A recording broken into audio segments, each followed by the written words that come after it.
তোমালোকৰ 1 নম্বৰ প্ৰশ্নত কৈছে শব্দৰ অৰ্থ শব্দ সম্ভাৰ আৰু অভিধান চাই উলিয়াই লিখা। এইটো হ'ল অনুশীলনী প্ৰশ্ন। তো তোমালোকৰ কেইটামান শব্দ দিয়া আছে কক্ষ নিৰ্দিষ্ট কৃতজ্ঞ এনেকুৱা মানে বহুত কেইটা শব্দ দিয়া আছে। শব্দকেইটা তোমালোকৰ অৰ্থ লিখিব লাগিব। প্ৰথমটো এইটো শব্দ এইটো হ'ল অৰ্থ। তো প্ৰথম শব্দ আছে কক্ষ। কক্ষ মানে হৈছে কোঠা, নিৰ্দিষ্ট মানে সন্ধানহীন, কৃতজ্ঞ মানে শলাগ। নেক্সট আছে প্ৰচণ্ড মানে প্ৰবল, কঠোৰথনা মানে তিৰস্কাৰ, প্ৰভু ভক্ত মানে গৰাকীৰ প্ৰতি ভক্তি দেখুওৱা, শীঘ্ৰে মানে অনতিপলমে। নেক্সট প্ৰতিশ্ৰুতি মানে প্ৰতিজ্ঞা, কৃতজ্ঞ মানে অশলাগী, প্ৰতিশ্ৰুত মানে নিশ্চয় পোৱা, সুমিষ্ট মানে অতি মিঠা, ন্যায়পৰায়ণ মানে ন্যায়বান, ষোলবিদ্ধ মানে জোঙা ওচৰৰ মৃত্যুদণ্ড দিয়া, যথাবিধি মানে নিয়ম অনুযায়ী, উদাসীন মানে বৈৰাগী, ঘাতক হত্যাকাৰী। তাৰপিছত আছে সৎকাৰ মানে সেৱা শুশ্ৰূষা কৰা, সহানুভূতি মানে আনৰ সুখ দুখ বুজি পোৱা, স্বৰ্ণকাৰ মানে সোণাৰী, নিমগ্ন মানে মনোভিক কৰা, তিল মাত্ৰ মানে অকণমান। এবাৰ 2 নম্বৰ প্ৰশ্ন তোমালোকৰ দিয়া আছে উত্তৰ দিয়া। তাৰে ক নম্বৰ আছে যজ্ঞদত্তই উদ্ধাৰ কৰা মানুহজনৰ বৃত্তি কি? উত্তৰ যজ্ঞদত্তই উদ্ধাৰ কৰা মানুহজনৰ বৃত্তি আছিল স্বৰ্ণাকাৰ। খ নম্বৰ সৰ্পই কাৰ শৰীৰত বিগবান মাৰিছিল? উত্তৰ সৰ্পই মহাৰাণীৰ শৰীৰত বিগবান মাৰিছিল। গ নম্বৰ বাঘে যজ্ঞদত্তক দিয়া অলংকাৰখিনি কাৰ আছিল? উত্তৰ হৈছে বাঘে যজ্ঞদত্তক দিয়া অলংকাৰখিনি ৰাজকোঁৱৰৰ আছিল। ঘ নম্বৰ মহাৰাণীক জীয়াই তোলাৰ পুৰস্কাৰ স্বৰূপে মহাৰাজ যজ্ঞদত্তক কি প্ৰদান কৰিলে? উত্তৰ মহাৰাণীক জীয়াই তোলাৰ পুৰস্কাৰ স্বৰূপে মহাৰাজে যজ্ঞদত্তক মন্ত্ৰিত্ব প্ৰদান কৰিলে। অ নম্বৰত কৈছে কাৰ কৃষ্ণক না সহিব নোৱাৰি দৰিদ্ৰ লোকজনে ঘৰ এৰি অৰণ্যত প্ৰৱেশ কৰিছিল? উত্তৰ পত্নীৰ কঠোৰথনা সহিব নোৱাৰি দৰিদ্ৰ লোকজনে ঘৰ এৰি অৰণ্যত প্ৰৱেশ কৰিছিল। এইবাৰ 3 নম্বৰ প্ৰশ্নত আছে নাটিকাখন ভালদৰে পঢ়ি ইয়াৰ অন্তৰ্নিহিত ভাৱটো কোৱা। তাৰমানে তোমালোকৰ যিটো নাট আছে ইয়াৰ মানে মূল বিষয়খিনি কৰিব দিছে। উত্তৰ নাটিকাখনৰ যোগেদি সোণাৰীৰ অশলাগী চৰিত্ৰ ধুনীয়াকৈ প্ৰকাশ পাইছে। নাটিকাখনত কেনেদৰে কিছুমান টেঙৰ মানে সহজ সৰল উপকাৰী মানুহৰ প্ৰতি অন্যায় কৰে ধুনীয়াকৈ বৰ্ণনা কৰা হৈছে। লগতে কিছু ক্ষেত্ৰত মানুহতকৈ যে সাধাৰণ জীৱ জন্তু কিছু ক্ষেত্ৰত শ্ৰেষ্ঠ প্ৰকাশ পাইছে। 5 নম্বৰ প্ৰশ্ন কোনে কাক কৈছে লিখিব লাগে। ক নম্বৰ দ্বাৰপালজনক মই কি পুৰস্কাৰে পুৰস্কৃত কৰিম? এইবাৰ উত্তৰটো চোৱা উক্ত কথাষাৰ মহাৰাজে মহামন্ত্ৰীক কৈছিল।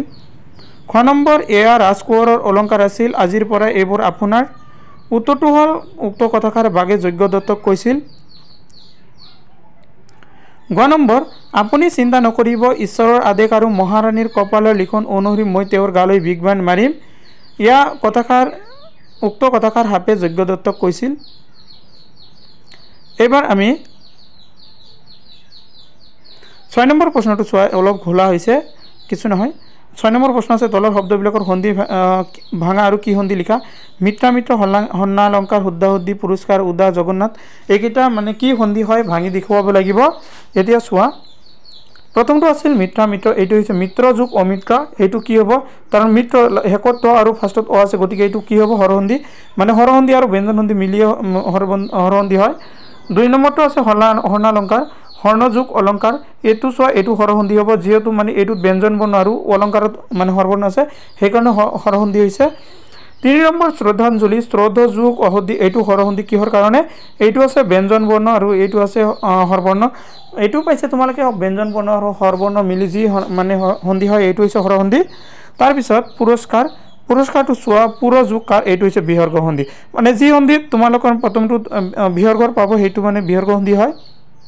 উদ্ধান উদ্যোগ ধাৰ, এইটো হ'ব ব্যঞ্জন সন্ধি, কাৰণ এইটো ব্যঞ্জন বৰ্ণ এইটোও ব্যঞ্জন বৰ্ণ আৰু ব্যঞ্জন বৰ্ণ মিলি যি সন্ধি হয় সেইটো হৈছে ব্যঞ্জন সন্ধি। এইবাৰ 6 নম্বৰটো আছে জগন্নাথ, জগত যোগ নাথ। এইটোও ব্যঞ্জন সন্ধি, কিহৰ কাৰণে? এইটোও ব্যঞ্জন বৰ্ণ ইয়াও ব্যঞ্জন বৰ্ণ, সেইকাৰণে এইটো ব্যঞ্জন সন্ধি। এইবাৰ 7 নম্বৰটো তোমালোকৰ দি আছে শব্দবোৰৰ হৰসন্ধি, ব্যঞ্জন সন্ধি আৰু বিসৰ্গ সন্ধি নিৰ্ণয় কৰি তালিকাভুক্ত কৰা। যিকেইটা সন্ধি আছে মানে কোনটো হৰসন্ধি ব্যঞ্জন সন্ধি হয় এইটো উল্লেখ কৰিব লাগিব।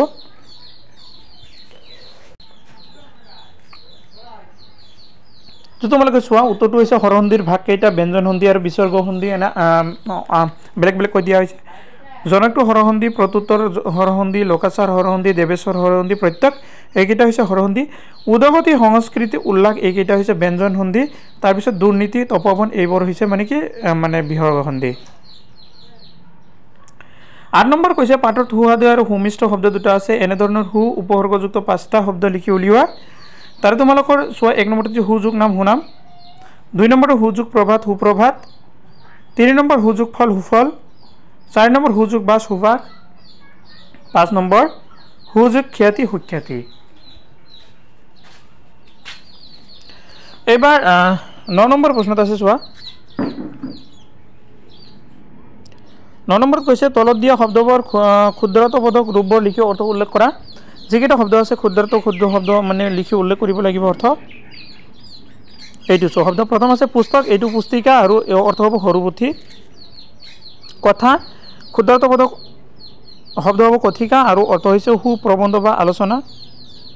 লতা, লতিকা, সৰু লতা। কণ, ক্ষুদ্ৰতবোধক কণিকা আৰু অৰ্থ হৈছে ক্ষুদ্ৰমণি।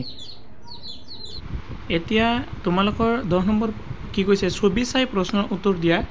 ক নম্বৰত চোৱা দুইজন বন্ধু একেলগে মানে অৰণ্যলৈ গৈ আছে। খ নম্বৰ আমাৰ সন্মুখত হঠাতে যদি বিপদ আহি পৰে তেতিয়া আমি কি কৰিম, মানে এজন বন্ধুৱে কৈ আছে, আন এজন বন্ধু কৈ আছে বিপদত পৰিলে আমি ইজনে সিজনক এৰি নিদিওঁ। তো গ নম্বৰত চোৱা হঠাতে এটা বাঘ আহি উপস্থিত হ'ল। ঘ নম্বৰত মানে কি কৰিলে দুইজন বন্ধু যে কথা দিছিল যে বিপদ আহিলে এজনে আন এজনক মানে এৰি গুচি নাযাওঁ, কিন্তু চোৱা এজন কি কৰিলে আন এজনক উৰি থৈ গুচি গছৰ ওপৰত উঠি গ'ল, কিন্তু দ্বিতীয়জনতো গছত উঠিব নোৱাৰে।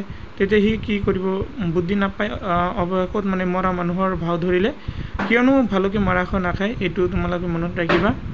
তো নম্বৰটোত চোৱা ভালুকে গুচি যোৱাৰ পিছত বন্ধুজনে গছৰ পৰা নামি আহি মৰা ভাও ধৰা বন্ধুজনে ক'লে, বন্ধু তোমাক ভালুকে কি ক'লে? তেতিয়া বন্ধুজনে ক'লে বিপদত সহায় কৰাজনহে প্ৰকৃত বন্ধু।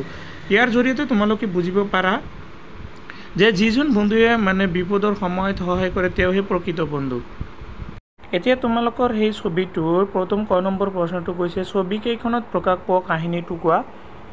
এতিয়া দুজন বন্ধুৱে এদিন হাবিলৈ ফুৰিবলৈ গৈছিল। হঠাতে এটা ভালুকে আহি তেওঁলোকৰ সন্মুখত উপস্থিত হ'ল। এজন বন্ধুৱে আনজনক এৰি নিজৰ ৰক্ষা কৰিবলৈ গছৰ ওপৰত উঠি গ'ল আৰু এইজন বন্ধুৱে উপায় নোপোৱাৰ কাৰণে মৰা মানুহৰ ভাও জুৰি পৰি থাকিল আৰু ভালুকটিয়ে তেওঁক শুঙি আঁতৰি গ'ল। খ নম্বৰ দুজন বন্ধুৰ এজনে ভালুকক দেখি ক'ত উঠিল? উত্তৰ, ভালুক দেখি এজন বন্ধু গছত উঠিলগৈ।